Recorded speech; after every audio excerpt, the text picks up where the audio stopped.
I watched this legendary Tamil film which made me realize that all the recent big hero mass films are a copy of this film. It's relevant even after 30 years. Let's talk about it. Hello guys, I'm Nona Prince and I finally saw the classic Rajinikanth film Basha. That too at the International Film Festival of India in Goa, and watching a Basha kind of film, big mass hero film at a film festival is quite a unique experience. I shared some videos of the screening on my social media and it was quite bombastic. So getting to watch the film for the first time on the big screen is something, and that's what film festivals do. Now I had heard about this film a lot, that how this film is a template for all the new films that come out, but actually after watching it, it really hits you hard that most of them is inspired from Basha, because that's how good the story and the idea is, because it is an outstanding template for a hero mass film, and its relevance after 30 years proves it. If you look at mass hero films, it's all about how do you hype up the hero and deliver those high moments. The most fun ones build up to that mass moment, and that's why they work so well. And with this film, the whole idea that the hero has to show constraint, he cannot just fight back, he will take the beating, and it will keep happening. You will be building up to the moment where it's enough for the hero and he finally unleashes,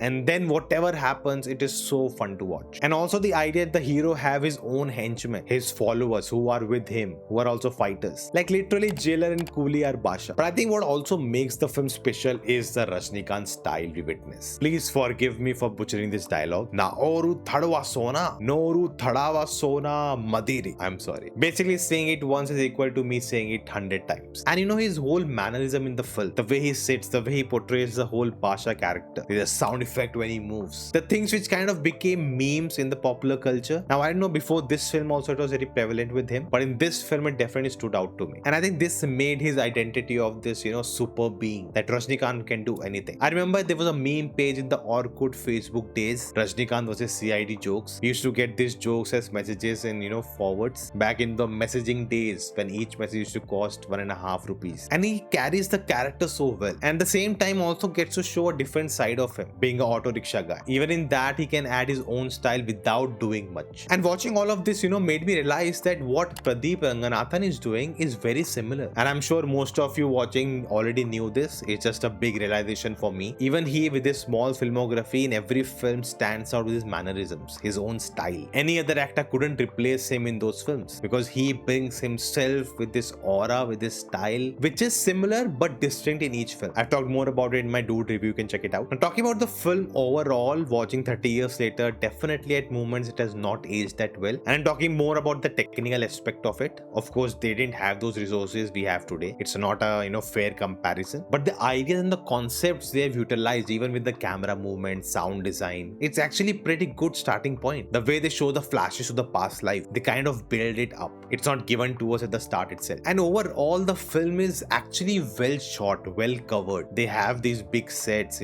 big locations. There is scale to it. There's a whole chase sequence in Mumbai. So they went all out to make this film. And I think that adds to why it's still relevant. And the film is raw, but not in a negative connotation, but it's full of emotions. It's out there. There's no resting time in the film at all. Apart from the musical moments, even they are so grand and big in nature. I'm sure Shankar was inspired by those. But we constantly move from plot to plot to plot. There's no resting time. There's no wasted moment. And actually, it has a lot of things which, if we watch today in a film, we would complain about. We will find faults. We will say that the editing was not good. It was very choppy. There's no flow in the screenplay. We will point out all these flaws. But the problem is, 30 years back, with everything they had, they did the best they could. And if today a film is doing just the same thing, copy pasting, and not adding the finesse which is required today with all the resources you have, it will be an issue. And the most important part is you feel all the emotions. It is very melodramatic. It may be cringy for some people, but it is very honest. The family drama, the brother-sister bond, the brother-brother bond, the father-son bond, the hero-villain dynamic, it's all out there. It's all in your face, but it works. Now we have to talk about the heroine, because oh my god, I think it's the first ever film I've seen of Nagma, and the way the film